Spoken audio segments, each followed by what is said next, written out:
everybody, welcome to the United Stands. I'm Mark Goldbridge and this is your latest Manchester United news as Patrice Evra comes out slagging off ex-Manchester United players. Can you see the irony in this? Also, we're going to be talking about Elliot Anderson going to Man City, what Ben Jacobs said yesterday about the managers, and also a little bit more on Diamonde. It's great to be back with you. I haven't been live with you since yesterday morning when I think about it, but look, it's... look. Teach me what the problem is with an ex-player having an opinion about a football club. I mean, in 2026, we're trying to castigate and tell people what they can and can't say. It's incredible. And also, it seems to me like there's people in our fan base and certain ex-players who are so desperate to distract us from the real issues here. They should be called out for it because, I mean, listen to this from Patrice Evra, right? And this is a guy that likes to make out with raw chicken. I hope Paul Scholes' Instagram story is fake. I hope he was hacked. To be honest, I'm not surprised at that from him. He was the quietest player I've ever played with in my entire career.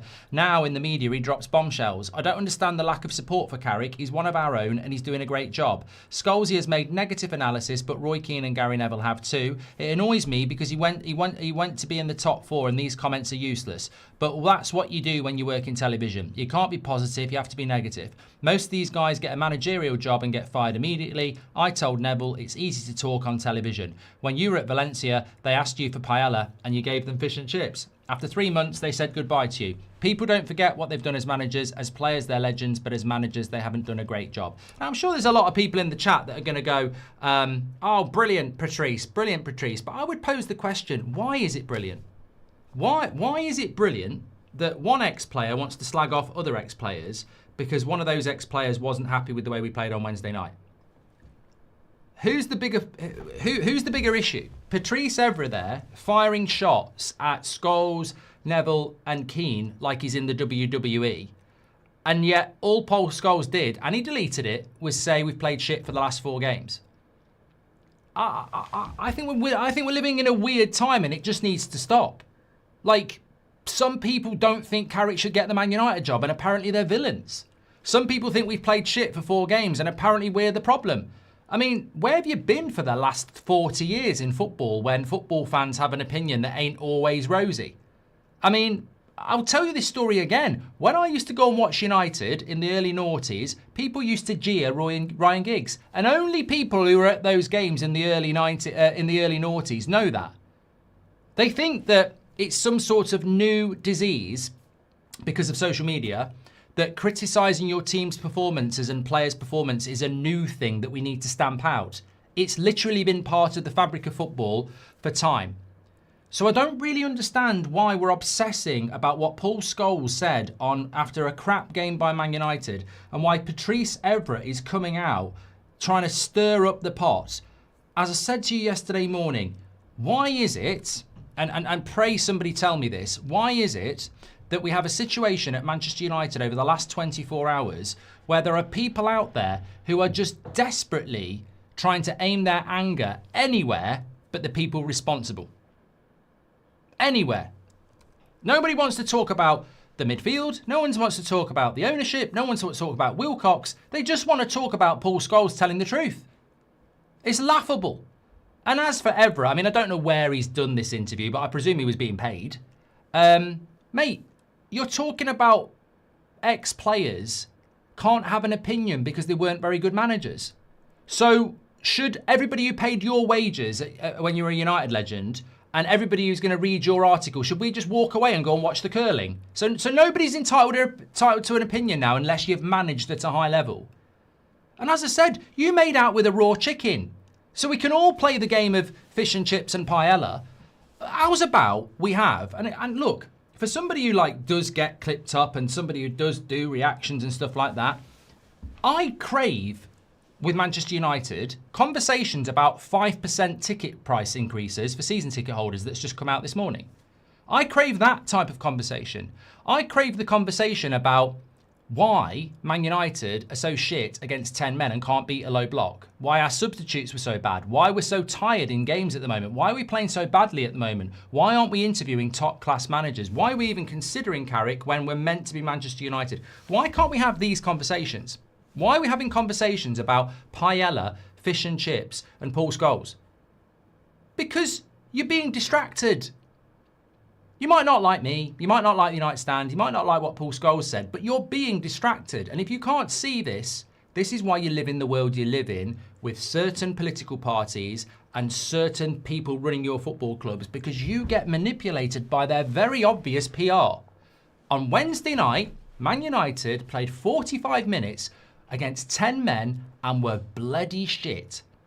The substitutes were shit, the performance was shit, and nobody is talking about it because somebody decided we need a bit of a PR campaign to jump on the Paul Scholes comments and keep that going and keep it distracted from the real issue, which is Man United's being run badly. And ultimately, all the owners at Man United want to do is keep you putting your money in the pocket to help them get rich.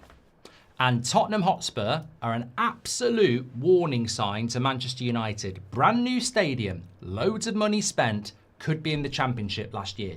And if Man United and Sir Jim Radcliffe haven't figured it out that being a billionaire from something that's got nothing to do with football doesn't make you intelligent in football. And if you think because you're a billionaire and you're in a vanity project that you know more than the fans, mate, you're in for a rude awakening. You've surrounded yourself with incompetence. And everybody's going to pay the price, including you, because a new stadium and spending money and being a billionaire has been proven many times in football that it's not a ticket to success. So whatever your plan is, mate, you need to wake up and start looking a little bit closer to home. Because if we do get Champions League football, which I think we will, it won't be because of you. It will be despite you and the fact that, fortunately, there are so many bad teams in the Premier League this year. And we have managed, with only playing 38 games, to put ourselves in a position where we should be able to get over the line because everybody else is falling apart more than we are. But they're the big issues at Man United. And we need to stop this pantomime argument of, well, I mean, just on it for a moment, because I don't think we've ever discussed this. What is the problem? What is the problem with Paul Scholes saying that we played shit for 4 games and he doesn't rate Carrick? Like, what can somebody just explain this one to me? Because if the explanation is it's out of order for an ex-player and an ex-teammate of Carrick to say that we're playing shit and he doesn't rate Carrick, why is that out of order? Colin Sheringham didn't get on and we won the treble. Why is it out of order for an ex-player to have an opinion on the club they used to play for? You don't have to like the opinion. You don't have to like the pundit. I get that. I completely get that. But he's not wrong for doing it, even though he deleted it himself. I don't think he should have done. But what actually is the problem? What's the rule book? Because I used to ask this a few years ago. What's the top red rule book? Because apparently there's a rule book on what people can say now about Manchester United. So if we could just release that to everybody so that everybody knows what the rules are now, I think that'd be really useful. Because the last time I checked, especially when it comes to football, you're entitled to your opinion and nobody has to agree with it. You can have an opinion. So I don't even, to this moment, I still don't understand. Maybe Patrice Evra can tell us. What is the problem with saying Man United have been shit for 4 games and that result was a long time coming? I've watched the games. You've been moaning in the games. We all know it's true. I don't know. Personally, I think it's just a PR bandwagon from the club because they know they're not going to get a decent manager and they know they've got to give it to Carrick. And they've shit themselves going, oh my God, this might end up being worse than Ollie. We need a PR machine around this to turn it around and make everybody want Carrick. Because I think that reaction over the last 24 hours is incredible. I've seen no journalist talk about how bad we were. I mean, if you want to analyse, right, and look, Malacia on that goal, I thought it was a good goal, the Newcastle winning goal. But when you look at it, Malacia, you just watch his body movement. He sort of just turns around and jogs. It's some of the worst defending you'll ever see. I wouldn't pay him his wages this week. It was that bad. But he will have been in training. They will have seen that, and they decided to put him on instead of Aiden Heaven. I mean, that we would not have won. We would not have lost that game if we'd have not brought Malacia on. And I know we had to bring somebody on, but he literally cost us the game because he isn't able to play Premier League football. So look, huge scrutiny on that result on Wednesday, but nobody wants to have that conversation. It's mad. Right, let's move on. I want to talk about Elliot Anderson. So, obviously, I was watching the show this morning with Beth, and I saw the show with Ben Jacobs last night. I'm going to catch up on Terry's video this afternoon. But it seems to me this afternoon and this morning and yesterday evening that the Man City story is starting to break. Numerous sources are saying that Man City, there is a belief in the industry that Elliot Anderson knows his next club and it's Manchester City. We need to calm down on this because, again, I mean, look, if you don't think that you're part of a manipulation process from Manchester United Football Club, then you're very naive because they play us all the time. The last 24 hours, move it on to Scholes. They've done this numerous times after bad results over the years. And the Elliot Anderson story has basically served its purpose. The Elliot Anderson story that we're wanting was because we didn't buy a midfielder in the summer. So as soon as September hit, all the way through till Christmas, we want Elliot Anderson. And then all the way through January, when they're not going to buy anybody, we want Elliot Anderson. But now they don't need to do that anymore. The lie can be removed. Because the only reason Elliot Anderson was the priority was to shut fans up that we didn't get a midfielder in the summer and to shut them up about signing a midfielder in January. It's served its purpose now. They've got through those 6 months on the Elliot Anderson lie. And now it doesn't matter if he goes to Man City. It's the same with Kenda last year. When the January transfer window closed and it was a shit window, David Ornstein said, Man United are in talks with Kenda. And everyone went, well, that's why we didn't do anything in January, because we want Kenda in the summer. 2 months later, he signed for Chelsea and everybody shut up. So Elliot Anderson to Manchester City, I don't know what people are even moaning about. At what point did you think he was signing for us? Yes, everybody said he was a priority, but I think it was just spin. I think, you know, I'm sure if I asked every single one of you, what would you like to be doing tonight? You'd probably tell me things that you know won't happen, but you'd like to do.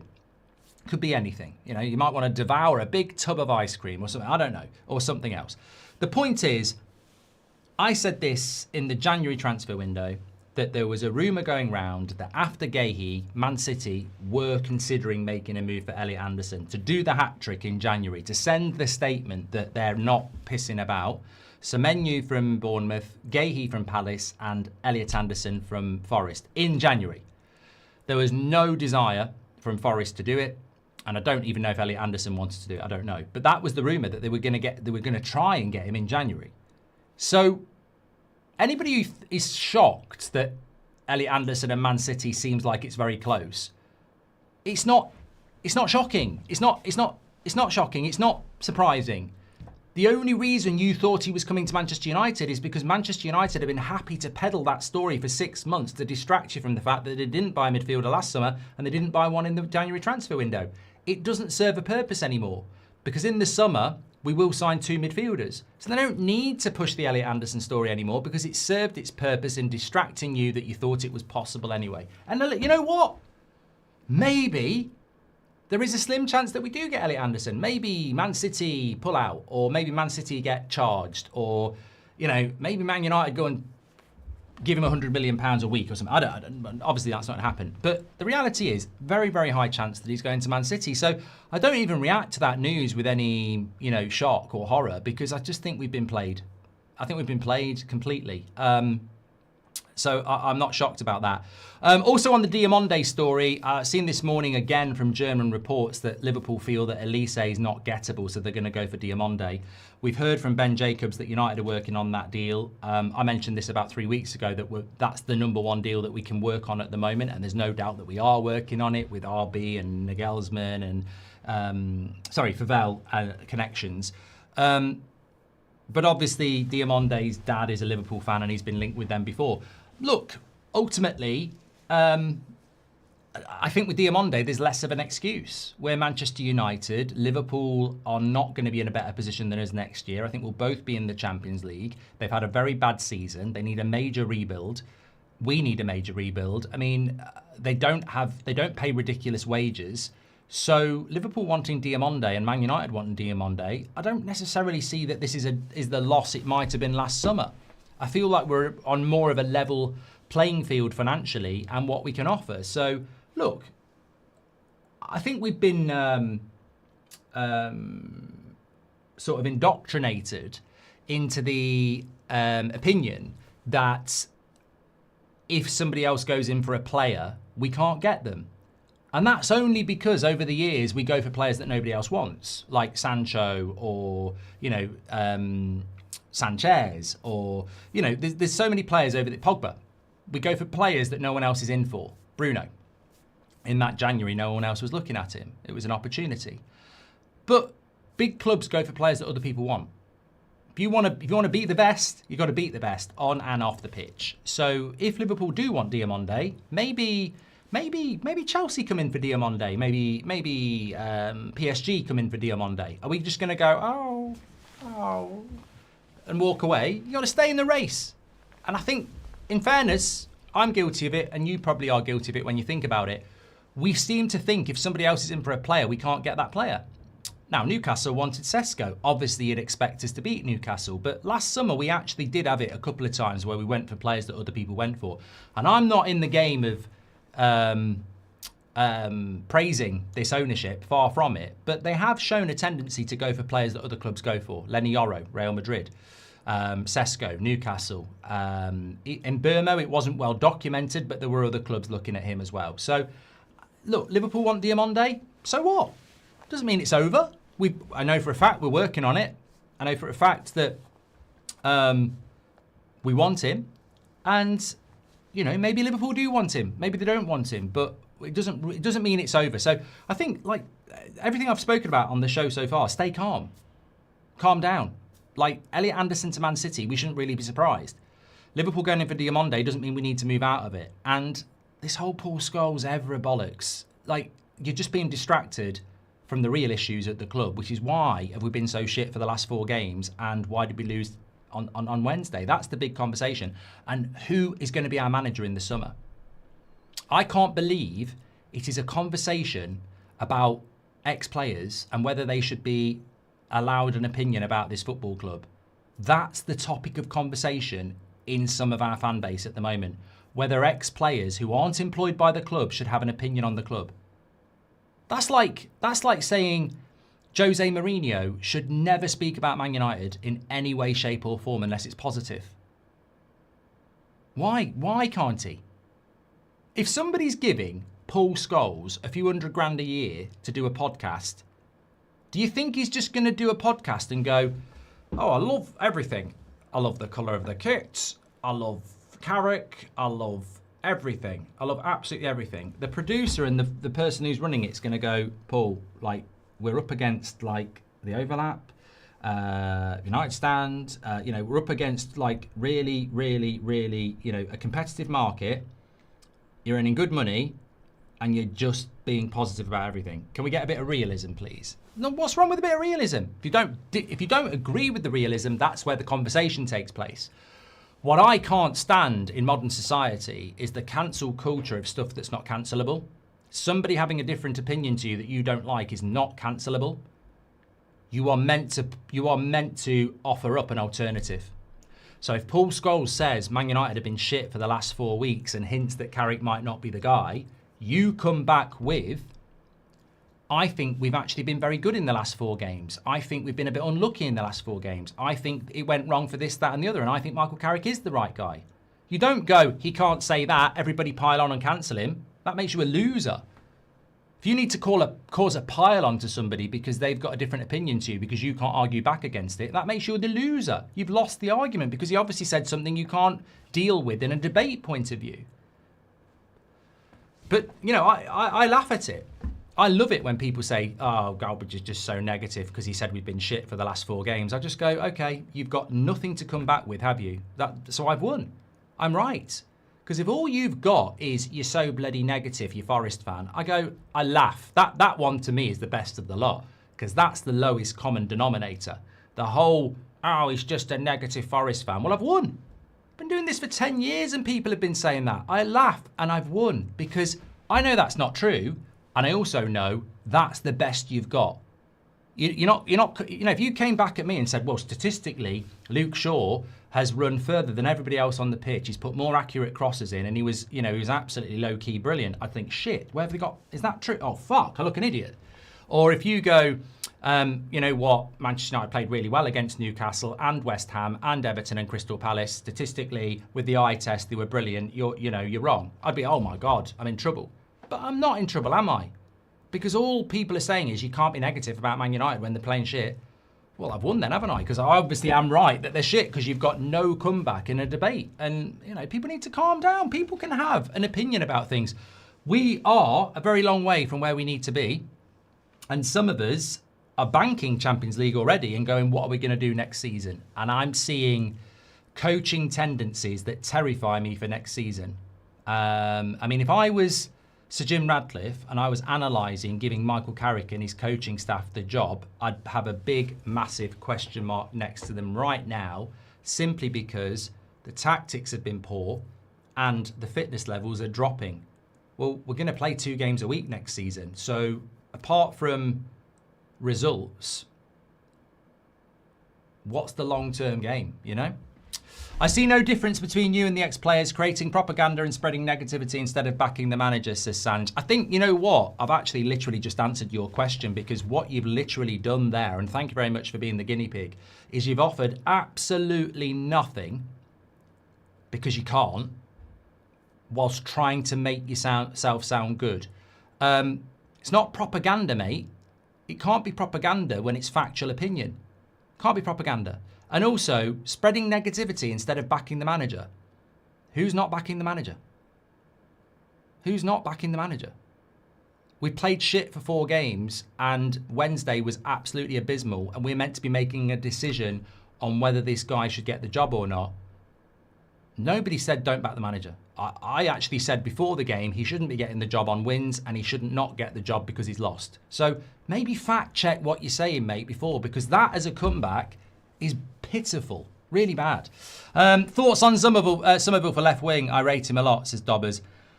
I've not heard anything about Somerville.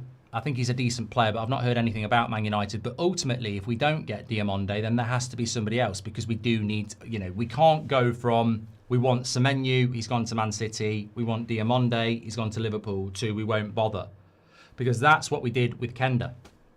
Kenda, as a wing back, was a player that we wanted over a year ago, and they put it out, well, we're not looking for anybody else. That's incredible for any football club, whether you're Burnley or Manchester United. You can't say we want Kenda, who plays as a wing back, or a wing, or a fullback, or a winger, whatever you want to call him. You can't say we want him, oh, he's gone to Chelsea, we won't bother. Because you've already exposed the fact that you wanted somebody in that position. And they sort of did it with Semenyo. They went, well, we wanted him, but it was an opportunity, so we're not going to bother. Bollocks. You wanted him because there's a weakness in the team that you wanted him to fill. So if we don't get Diamonde as well, there has to be a third choice.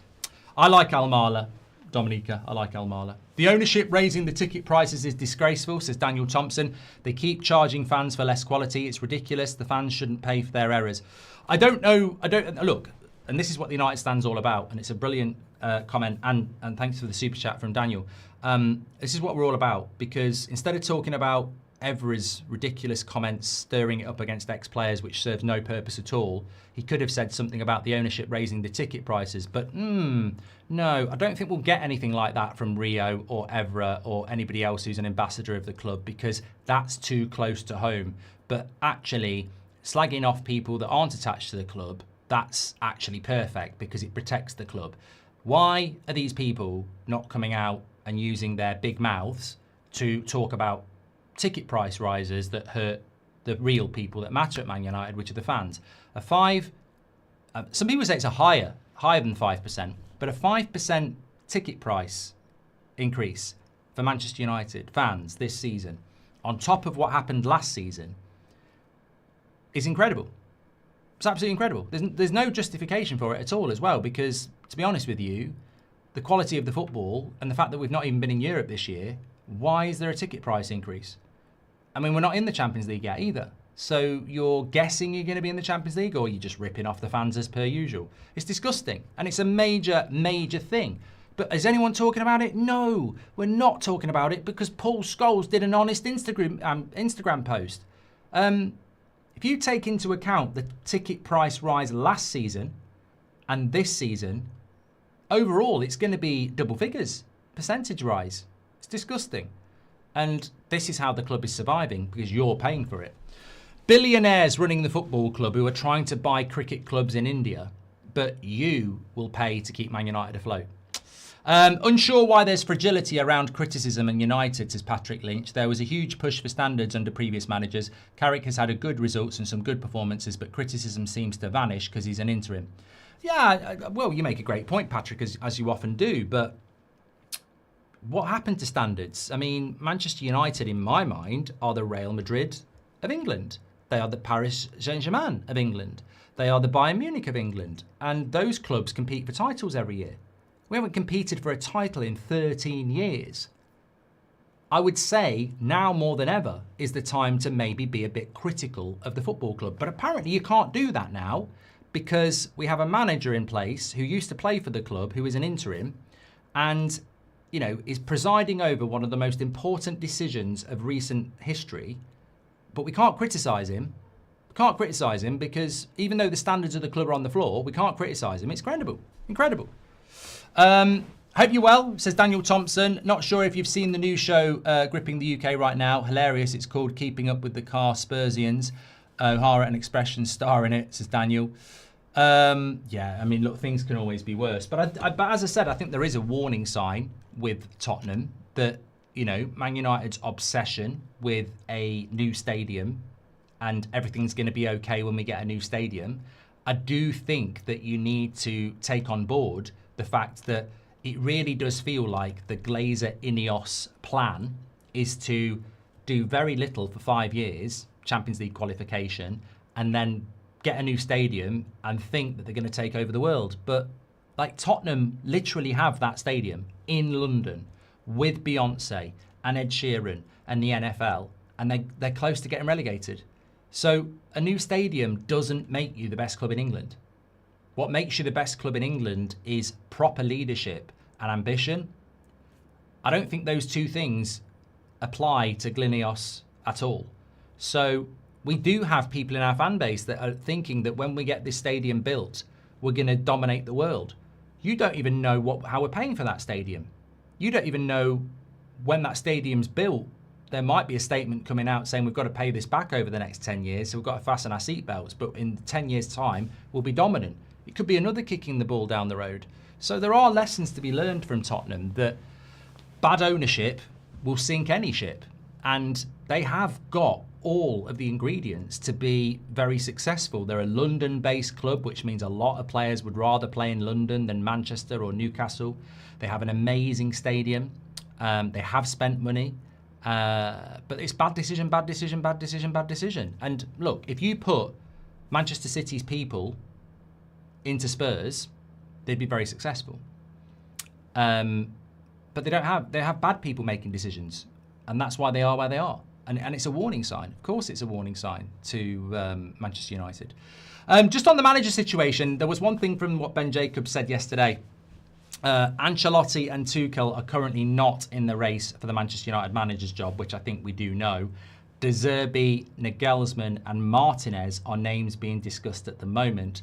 Pochettino and McKenna are also still appreciated, but are not expected to be front runners for the job. I mean, there's one name there. There's only one name, and that's Nagelsmann. De Zerbi, God no. Martinez, I mean, Roberto Martinez to me is basically Gareth Southgate with a bald head and a Spanish passport. I mean, I've ridiculed this guy forever. He is pants. He talks a good game, but fucking hell, Roberto Martinez is incredible to me. So, yeah, I mean, I'd take Pochettino over De Zerbi and Martinez. So, where we're at the moment on the manager situation is that it's exactly what the conversation should be about. It feels like they're desperate to give it to Carrick because they've got fuck all else. And hence, that's why we're probably part of this PR spin where they're trying to distract from Wednesday night and push you on to different topics. Because I think Wednesday night is an insight into next season when things go wrong. How tactically fragile we are and how, somebody said it after the Palace game, I think we found our Pep. This is what happens when people get excited. Look, maybe Michael Carrick will get the job and do really, really well. You know, I think that would not be a bad thing. It'd be a very good thing. But again, I'll keep saying I'm not convinced, and it worries me that as fans we can have this conversation and there's very little reality to it because we don't make the decisions. But I wonder what's going on in the boardroom, and you're already sensing from the managers that we're being linked to that they're desperately praying that Carrick's going to get the job, because there's just not good quality there. De Zerbi, Martinez. I mean, even bloody McKenna at Ipswich. Are we having a laugh? Like, the Manchester United job. This job, I mean, look, probably quite rightly, the appointment of Amorim and Ten Hag has been criticised because they were young hipster managers who'd done well at Ajax and Sporting. So we can't do that again. We can't go for a hipster manager. We can't go for somebody with potential. Well, McKenna's literally that. He's a manager with potential. You can't give him the Man United job. I'd say for the same reason you can't give Carrick the job.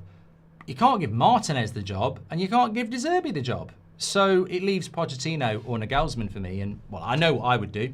The dream is to sack Wilcox, give Favell the director of football job, and get Nagelsmann in. But, yeah. Manager market is poor, not keen on Glasner and De Zerbi, says Nog. Look, you know what? I disagree. The manager market is not poor. The manager market has always been whatever you make it. Nobody is unobtainable. They're not. You know, you could be, if you wanted Luis Enrique from PSG, if he wants to come to you, you've got him. You've just got to pay a bit of money for it. If you want Unai Emery at Villa and he wants to come to Man United, you've got him. You just got to pay money for it. It's always been the case. For time, managers have been in jobs and taken. In fact, I don't know why people are always obsessed about who's available in the manager market. It's never been like that.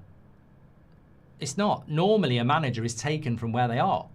That's how it works. You know, Man City sacked their manager and Enrique goes to PSG and says, I want to go. There's a bit of a fallout. They can't keep him anymore because he doesn't want to be there. There's just compensation. The manager market should be as good as you want it to be. You basically say, these are the 5 managers I want, the 5 best in the game. And you get one of them. And most of the time, if you're a big club, you get your first choice. You've just got to convince them to come. As I said before, I'm not saying Thomas Tuchel's the answer, but I cannot believe that a manager would rather sign a new contract with England than take Man United. England. International football over Man United. You're having a laugh. Sven-Goran Eriksson was doing really well at England and wanted to come to Man United when we got linked to him. He had a great team at England. He had like Beckham, Scholes, Gerrard, all them lot, Michael Owen. He wanted the Man United job because Man United's job is way better than England's. So the best manager should be coming to Man United, but for some reason we're like, nah, we can't do that because we're shit at negotiating, basically. Noah Siddiqui would fix the midfield, and would Man United need a striker this summer? And if so, who? Says Super Chris. Well, I think we do need another striker if Xerxes goes. But it doesn't need to be a first choice striker. I think we need somebody that can be the backup, bit of experience. I mean, I don't know. The strikers seem to be... I don't know what it is going on in youth football, but to be a striker used to be the big thing when I was growing up, and nobody seems to want to be a striker anymore. I don't even know. Thank you very much. Tonali, look, I ain't got anything to say about Tonali. I think that out of all the midfielders we've played against this season so far, I think Elliot Anderson's done really well. Balaba's been shit. Wharton, I really liked Wharton last night for Palace, and I liked him for the first half against us on Sunday. I quite like Wharton. I agree. I don't think he's a master of 2 or 3 things, but I think he's a jack of all trades and he does them all well. So I like Wharton. But Tonali's the one that's passed the audition against us the most. I mean, he was superb. Absolutely superb. And although I think he wants to go back to Italy, I just can't see a club in Italy being able to afford him. I mean, he's a 50 to 80 million pound signing on easily 200 grand a week, justifiably. So there won't be a club in Italy that can pay that. I just don't think they can play those prices anymore. So he's perfect. And Paul Scholes was right about that. Tonali, Hearts, absolutely brilliant. Brilliant player. And it's just whether we can do that and whether somebody else wants to do that. But he walks straight into a Man United team. Does he walk straight into an Arsenal team? That's the question, isn't it? So, look, Tonali, I don't think there's a person out there that wouldn't say Tonali. I think he was brilliant. How would Nagelsmann set up at Man United, says Super Chris? Well, look, I was having this conversation. The reason I didn't do any shows last night, was because of I was in London. I was doing an event in London and went out for a meal with some people last night, and we were talking about the manager situation, and Nagelsmann was mentioned, and they were like, "You do realise he might play three at the back?" And I said, "There's nothing wrong with playing three at the back. I prefer Man United to play four at the back, but there's nothing wrong with playing three at the back. And if you give the manager the players they need." I mean, journalists and certain ex-players and certain fans got really obsessed with three at the back. What they haven't realised is we're sort of playing three at the back anyway. They just haven't figured it out, which sometimes exposes the lack of observation skills that a lot of so-called analysts have. We're basically playing a back three when Luke Shaw plays. He doesn't go forward. He doesn't go forward. He literally doesn't go forward. He doesn't pass much. He sort of stays back on the left-hand side a lot. So, although we are playing a back four, our left back really doesn't go forward much. So, in a way, we're sort of playing three at the back in a way anyway. But look, the point of the matter is, I wouldn't not recruit a manager because he might play three at the back. Don't think that was ever the issue. I think the issue was we didn't fully back that project.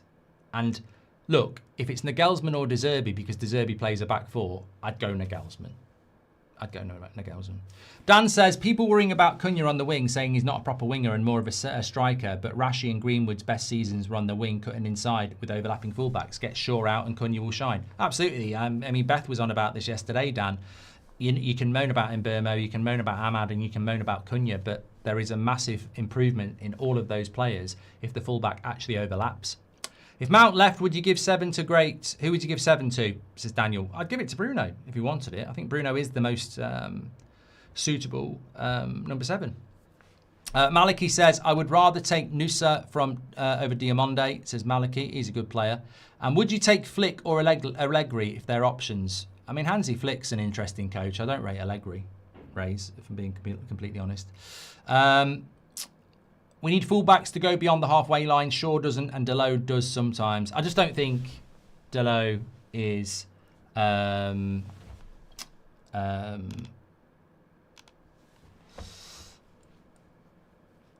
enough. I think Delo does go forward, but I don't think he's good enough when he goes forward.